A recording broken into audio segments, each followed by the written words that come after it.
Greetings, welcome to Module 3, Unit 12, Program Curriculum and Teaching Learning Processes, Part 2. In the last unit, we understood the SCR requirements related to program curriculum, which was sub-criterion 2.1 of the criterion 2.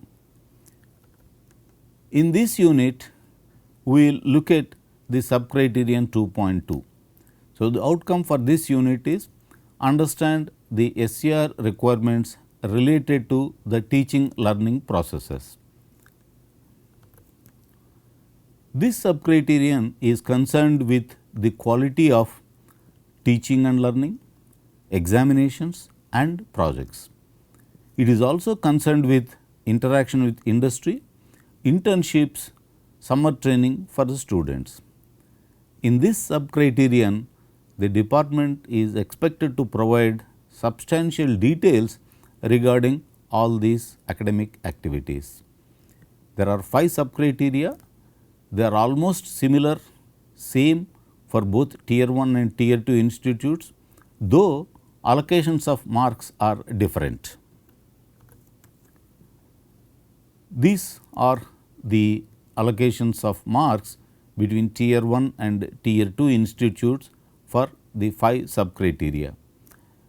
The first sub-criterion is describe the process followed to improve quality of teaching learning. This is an extremely important sub-criterion requiring fairly large amount of detail to be provided by the department.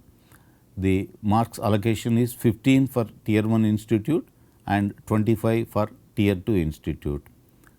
2.2 is concerned with the quality of end semester examination, internal semester question papers, assignments and evaluations, 15 and 20 marks.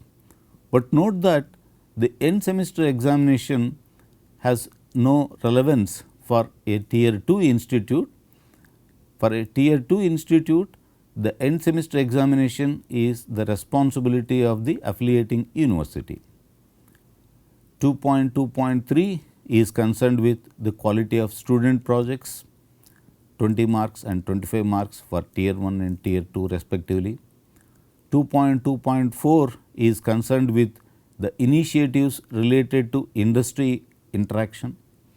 And finally, 2.2.5 is about the initiatives related to industry internships, summer training. For a Tier 1 institute, the total marks come to 70, while it is 100 for a Tier 2 institute. Let us look at the first sub-criterion 2.2.1, which is related to the process followed to improve the quality of teaching learning. There are several aspects of the teaching learning process which are examined by the visiting committee to understand the initiatives of the department to improve the quality of the teaching learning. The first guideline is adherence to academic calendar. Then pedagogical initiatives need to be described. Then the department must indicate the methodologies to support weak students and encourage bright students. The next aspect is the quality of classroom teaching. The next aspect is conduct of experiments in the laboratories. The next aspect is continuous assessment in the laboratory. Then finally, the visiting team looks at what the department is doing with the student feedback of teaching learning processes. So, the total marks for a Tier 1 institute would be 15, while it would be 25 for a Tier 2 institute. Each of these guidelines would require substantial amount of documentary evidence to prove the initiatives taken by the department.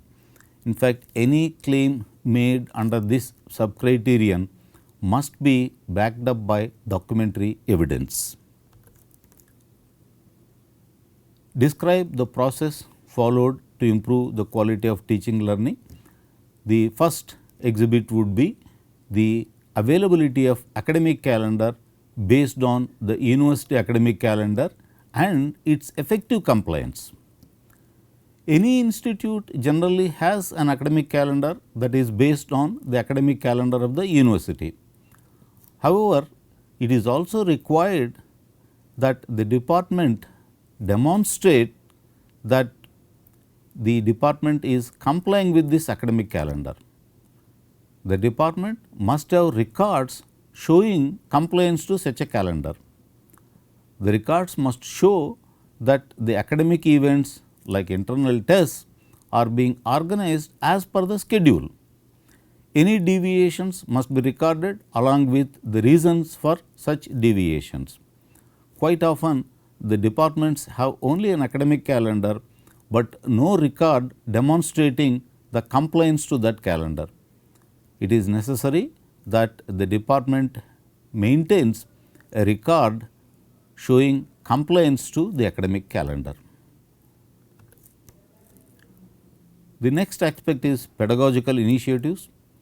Documentary evidence to support implementation of pedagogical initiatives such as real life examples, collaborative learning, ICT supported learning, interactive classrooms, etc. Any pedagogical initiative claimed by the department must be backed up by appropriate documentary evidence. Thus, documentary evidence must be available for every pedagogical initiative claimed by the department. Lesson plans, teaching diaries must show evidence of the initiative being planned and implemented. If the department claims that it has implemented a particular initiative like collaborative learning, then it must demonstrate the course in which that activity was implemented, when that activity was planned, and it must back up these claims by appropriate documentary evidence including the lesson plan or teaching diary or the equivalent implementation records that the department maintains. It is also desirable to assess the impact of the initiative. The department could conduct a survey, for example, to determine the extent to which the initiative is found to be effective. Thus, the most important aspect of this particular activity of improving the quality of teaching learning is that every initiative has appropriate documentary evidence. Methodologies to support weak students and encourage bright students. Many of the colleges do provide remedial teaching to help weak students. Some institutes do initiate certain activities to encourage bright students also, but often the departments may not have a written procedure for identifying the weak students and the bright students. Informal guidelines are followed to identify the weak students and bright students, but NBA requires that all these guidelines must be based on well documented process. Guidelines to identify weak and bright students must exist. After identification, the actions initiated by the department must be recorded. The department must also note the impact of these activities. So, a written procedure must be available for identifying weak and bright students. Often the identification of weak and bright students is based on the performance in the first internal test or the first quiz. However, many departments do not have a clear written procedure stating the guidelines for identifying the weak and the bright students. The department must have such a written procedure. Evidence of following this procedure must also be available. Records of initiatives like remedial classes for weak students must be maintained. when were the classes held, who were the students who attended those classes, which faculty members handled those classes. All these details must be available with the department. Records of initiatives like optional assignments to challenge bright students must also be maintained. It is a good practice to determine the impact of such initiatives. So, records of impact analysis must also be available. The next aspect is the quality of classroom teaching. Usually, the visiting committee will determine the quality of the classroom teaching by their subjective perception of this aspect through attending certain select classes. They also look at the classroom ambience, the efforts made by the faculty to keep the students engaged. Further, the visiting committee will determine the quality of classroom teaching during their interactions with the students also. So, this aspect is more or less the subjective perception of the visiting team. Conduct of experiments. The quality of laboratory experience with respect to conducting the experiments, recording the observations, analysis of the data, etc. This aspect is also verified by the visiting team during their interactions with the students. They may also visit the laboratory and watch while the students are conducting the experiments. So, this aspect is also based on the subjective assessment by the visiting team. Continuous assessment in the laboratory. Internal semester examination and internal marks thereof, practical record books, each experiment assessment, final marks based on assessment of all the experiments and other assessments if any. This is what is expected from the department. Records must be available showing assessment of each experiment, final assessment, internal examination marks if relevant, and so on. The department must have clear records indicating the continuous assessment and evaluation during the laboratory work. In student feedback of teaching learning process and actions taken. The department is expected to provide the feedback format used, the frequency with which the feedback is collected, analysis and actions taken, and the visiting team verifies these statements during their interactions with students also. All institutes generally do collect student feedback. Format and frequency are also generally defined explicitly. However, many departments do not have any records showing the analysis of the feedback data, nor do they have records of any actions taken. As noted earlier in module 2, it is essential to analyze the feedback data, take appropriate actions and maintain relevant records.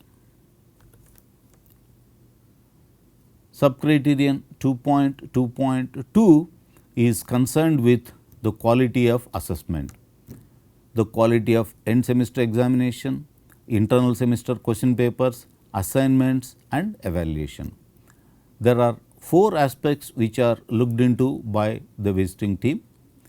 Process for internal semester question paper setting and evaluation and effective process implementation. Process to ensure questions from outcomes learning levels perspective. Learning levels is same as the cognitive level of the outcome. Evidence of CO's coverage in class test and or midterm tests. Quality of assignment and its relevance to the COs. The allocations of marks are different for tier 1 and tier 2 institute, but the expectations are quite similar. Tier 1 institute has a total marks of 15, while tier 2 institute has a total marks of 20. We must have a process for internal semester question paper setting and evaluation, and effective process implementation also must be demonstrated. Process of internal semester question paper setting must be available. The process must include the requirement that the teacher must provide model answers, evaluation guidelines, and the department must show that the particular process is being implemented properly.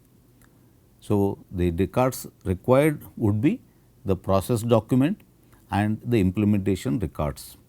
The process document would include the schedule of the internal examinations, the format including the tags to be provided along with the questions. Then we need a process to ensure questions from the outcomes learning levels perspective.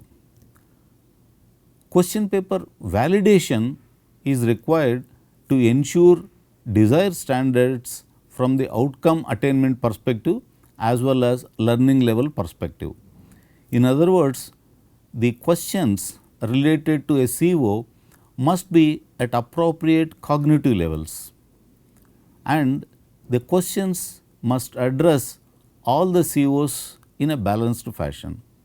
That means, the question papers must be of certain quality to ensure that the cognitive levels are proper and the coverage of the COs is also proper. So, question papers need to be validated. There is a necessity to set up a scrutiny committee for this purpose. So, question paper scrutiny committee must be established. What should be the composition of such a scrutiny committee? Different departments have different perspectives regarding the composition of such a committee, but generally it is a good practice to have a small committee from the requirements of confidentiality and integrity, but the committee must be able to scrutinize all the internal examination question papers belonging to all the courses. Process for question paper validation must be available. Implementation records must be available, and they must also include information about any rejected question paper or modified question paper.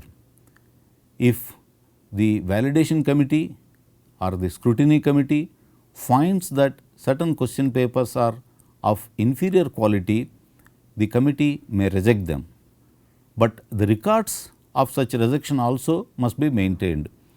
This would demonstrate compliance to the proper in its true spirit.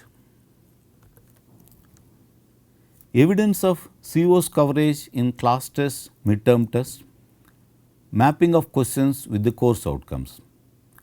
Questions must be tagged with COs, the mappings must be justified, and the department must ensure that all COs are addressed through the total number of internal assessment mechanisms used.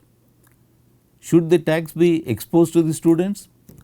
Departments have different perspectives, but we see no harm in students seeing the mapping between the questions and the COs. Quality of assignment and its relevance to the COs. Assignments must be in such a way that they promote the self learning by the students, and they require the students to gather data from multiple sources. The quality of assignments is extremely important. Assignment evaluation and feedback to the students is also examined by the visiting committee. Further, the mapping between the assignments and COs is also examined by the visiting committee. Evaluation of assignments and providing feedback to the students are essential. These activities represent substantial load on the faculty, and because of this heavy load, it may sometimes happen that the evaluation of the assignments is done in a casual fashion and practically no feedback is provided to the students. If such is the case, the assignments would not really serve any useful academic purpose. So, though it represents heavy load, faculty must evaluate the assignments and provide feedback to the students, and the department must maintain records of these activities. Assignments also must be mapped to COs. The mapping must be justifiable. As I mentioned just now, many departments treat assignments too casually. This must be avoided. Then subcriterion 2.2.3 is concerned with quality of student projects. The evaluation guidelines are somewhat different between a tier 1 institute and a tier 2 institute. They are similar in spirit, but differ in details. There are several aspects related to the projects which are examined by the visiting team. Identification of projects and allocation methodology to faculty members. Types and relevance of the projects and their contribution towards attainment of POs and PSOs. Projects related to industry. Process for monitoring and evaluation of the projects. Process to assess individual and team performance. Quality of completed projects, availability of working prototypes. Evidences of papers published, awards received by the projects, etc. So, one can see that there is a fairly detailed list of the evaluation guidelines provided for this particular subcriterion. For a tier 2 institute, the evaluation guidelines are quite similar, but the allocations of marks are different. In fact, but for one particular aspect, which is the projects related to industry, the criteria are quite similar. The total marks would be for 25. If you look at the tier 1 and the tier 2 institutes in relation to this subcriterion, we see that the evaluation guideline C of tier 1 institute is absent for tier 2 institute. That is what I mentioned just now. Projects related to industry has no relevance for tier 2 institute.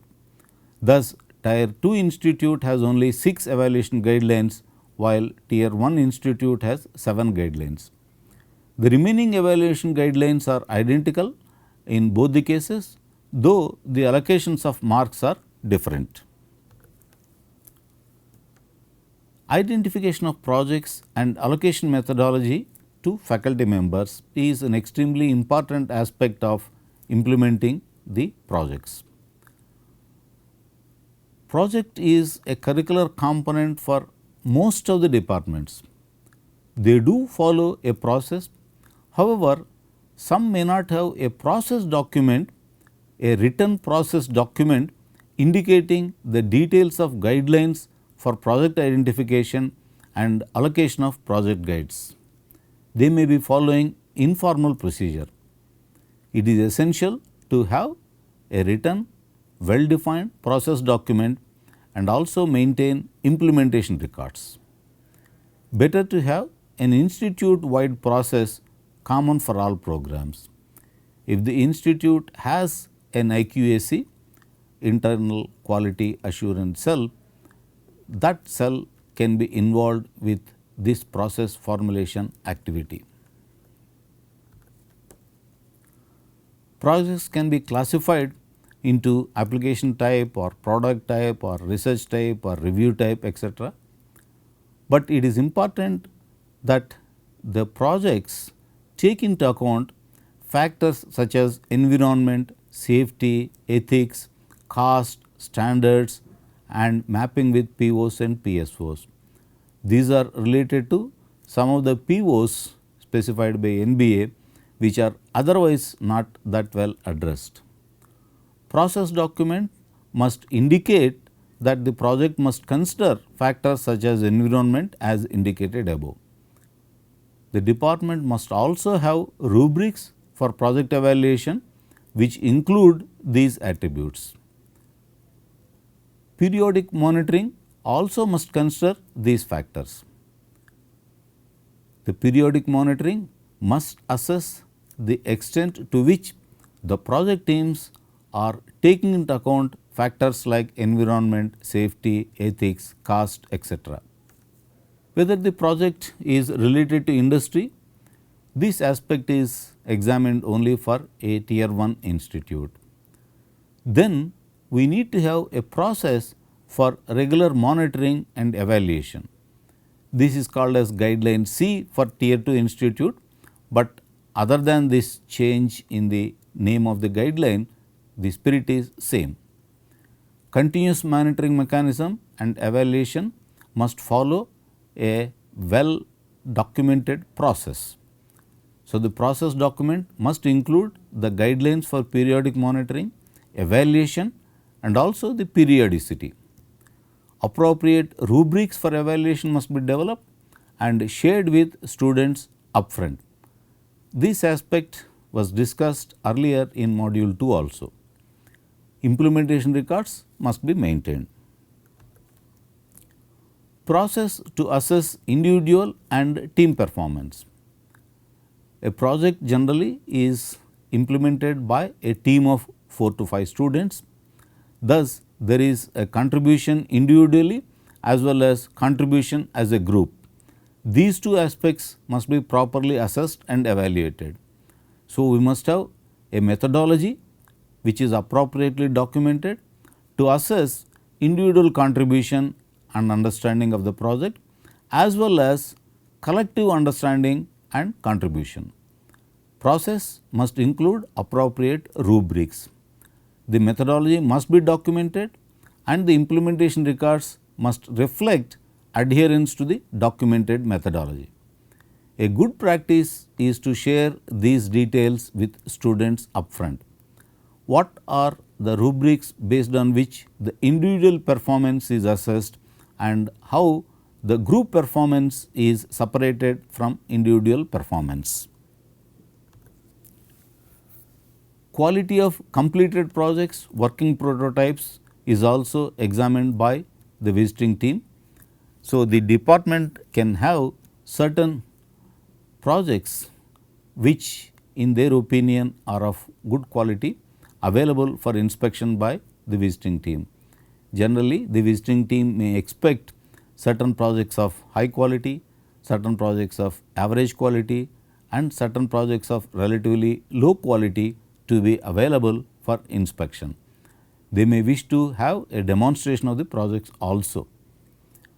The next aspect is evidence of papers published, awards received by the projects.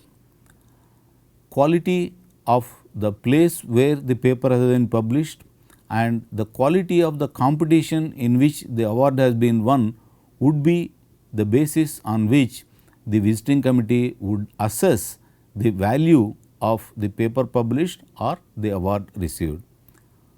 The department must maintain all the relevant details for inspection by the visiting committee.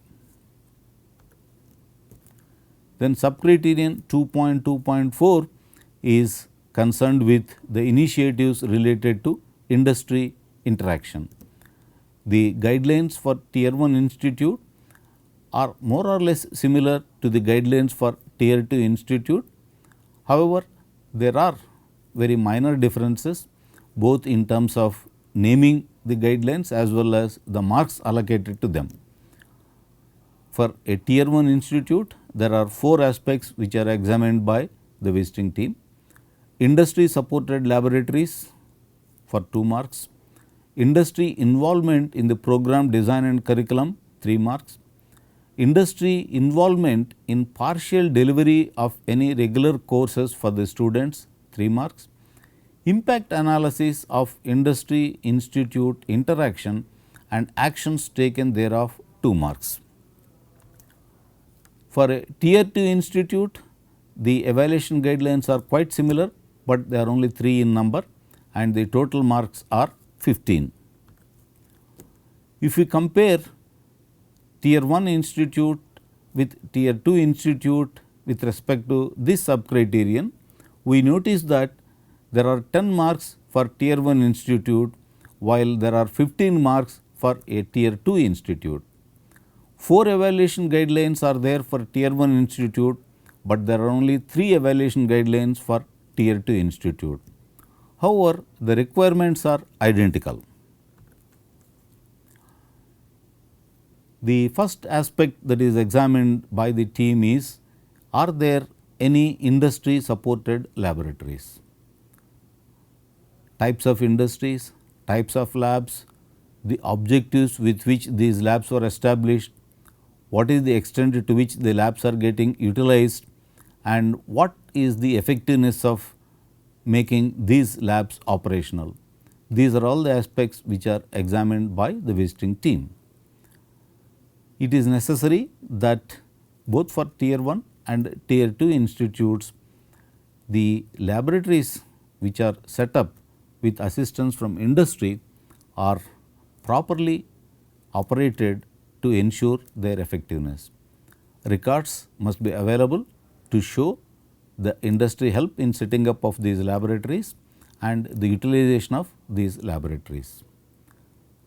The next aspect is industry involvement in program design and partial delivery of any regular courses for the students. These are shown as 2 separate guidelines for tier 1 institute, but they are combined into a single guideline for a tier 2 institute. But essentially the department must have documentary evidence to show the participation of the industry in the design of the program, and if any industry experts are participating in the delivery of a regular course for students, the department must have such records. So, the documentary evidence must show the involvement of industry both in the design of the program as well as in the delivery of any regular courses for students. The third aspect is missed by many departments often.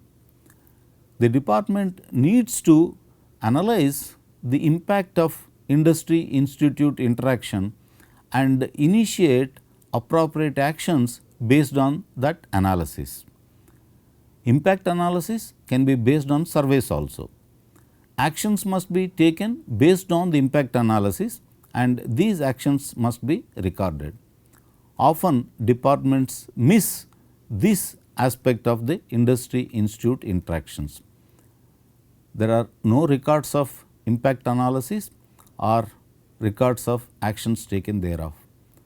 Departments must take care to see that they collect appropriate data regarding the impact of these initiatives, and they further record the actions taken by them based on this data and the analysis. The sub-criterion 2.2.5, which is the last one, is concerned with the initiatives related to industry internships and summer training. There are 4 evaluation guidelines: industrial training tours for students, industrial internship summer training of more than 2 weeks and post training assessment, impact analysis of industrial training, student feedback on these initiatives. There are 10 marks for a tier 1 institute and there are 15 marks for a tier 2 institute. Now that AICTE has made it mandatory for the institutes to provide internship for its students, meeting this particular sub criterion has become relatively simpler. We must have documentary evidence regarding the types of industries where the internship is being provided, whether all the activities are the result of plans or some non-planned activity is also happening. The department must also clearly list the objectives for which the particular internship with a particular industry is being provided. It must have records of the number of students who have gone through the internship, It must also record the relevant area of training. Students must be asked to submit reports of their internships or industrial visits or summer training. Whatever activity they undertake, they must produce a report of that. And for the aspects C and D, the department must have impact analysis, and it must indicate what is the format of the feedback that they are using to collect data from the students. They must also record the analysis of the feedback data as well as the actions taken based on that analysis. Here again, as with the earlier sub criterion, many departments do provide internship opportunities for the students as well as summer training opportunities for their students. They do collect some form of feedback from the students.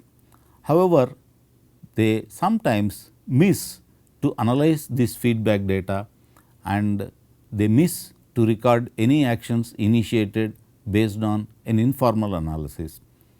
But NBA requires that the departments formally record the analysis of the feedback data and the actions taken based on that analysis. An exercise for you. Describe the initiatives implemented in your department to improve the quality of teaching learning process. Thank you for sharing the results of the exercises at nate.iacta@gmail.com. In the next unit, we will start looking at criterion 3 of SCR, which is concerned with course outcomes and program outcomes. Thank you.